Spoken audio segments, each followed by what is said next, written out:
Big boss season 8 ఎలా అనిపిస్తుంది? పర్లేదండి, బాగుంది. మీకు నచ్చిన కంటెస్టెంట్ ఎవరు? విష్ణుప్రియ.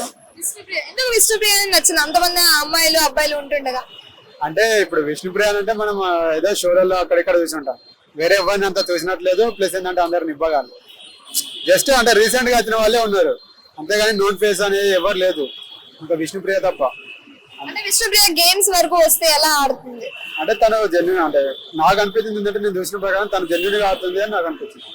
అంటే ఇప్పుడు విష్ణుప్రియ సోనియాతో మొన్న ఆర్గ్యూ అయింది కదా వాళ్ళిద్దరికి. ఆర్గ్యూ అయినప్పుడు విష్ణుప్రియ కొన్ని మాటలు అన్నది కదా, అది మీకు కరెక్ట్ అనిపించిందా రాంగ్ అనిపించిందా? ఇప్పుడు సోనియా అంటే విష్ణుప్రియ ఏంటంటే నార్మల్ గా ఆడింది, కానీ సోనియా ఏంటంటే ఏదో జస్ట్ అది బోల్డ్ అట్లా మాట్లాడింది కదా.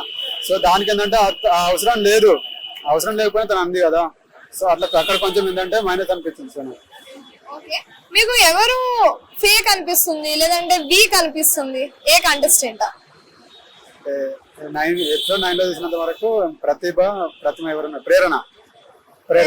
తను ఏంటంటే ఇద్దరి నామినేట్ చేయడానికి చేసింది కదా. ఒకరు ఏంటంటే నిఖిల్ గాని, ఇంకొకరు ఎవరు అమ్మాయి సీత గాని. సో ఏంటంటే జస్ట్ ఏదంటే రీజన్ లేకుండా ఏదో నామినేట్ చేయాలి కాబట్టి నామినేట్ చేస్తున్నా అని సిల్లీగా చెప్పింది కదా. సో అది కొంచెం నాకు సిల్లీగా అనిపించింది. ఓకే, ఇప్పుడు సీత ప్రేరణని నామినేట్ చేసింది కదా, ప్రేరణ నామినేట్ చేసాను. నీకు ఇది డస్ట్బిన్ విషయం సిల్లీ థింగ్ అవ్వచ్చు, అది నా సిల్లీ థింగ్ కాదు, నేను హాట్ అయ్యాను, ఇన్ హ్యూమన్ అని సీత యూజ్ చేసింది, హ్యూమిలిటీ అవన్నీ వర్డ్స్ వచ్చాగా. అక్కడ మీకు ఎవరు కరెక్ట్ అనిపించారు, ప్రేరణ ఆర్ సీత? నాకు సీత కరెక్ట్ అనిపించింది, ఎందుకంటే ఇప్పుడు తను అడిగింది కదా, ఇప్పుడు సీత ఏమని అడిగిందంటే మీరు డస్ట్బిన్ నుంచి తీశారు అదని మాట్లాడింది కదా. ప్రేరణ ఏమంది నా ఇష్టం నేను తీస్తా అంది. సో అటువంటిప్పుడు సీత ఏంటంటే జస్ట్ టవల్ యూజ్ చేసుకున్నప్పుడు దాన్ని క్లీన్ చేసి మీరు వాడుకోవచ్చు కదా, అది కూడా పాయింటే కదా. సో అటువంటిప్పుడు అంటే సీత మాట్లాడింది కొంచెం బెటర్ అనిపించింది నాకు, ఎందుకంటే ఆమె పాయింట్ వైజ్ గా మాట్లాడింది. ప్రేరణ ఏంటంటే ఏదో నా ఇష్టం నేను చేస్తా అన్నట్టు మాట్లాడింది.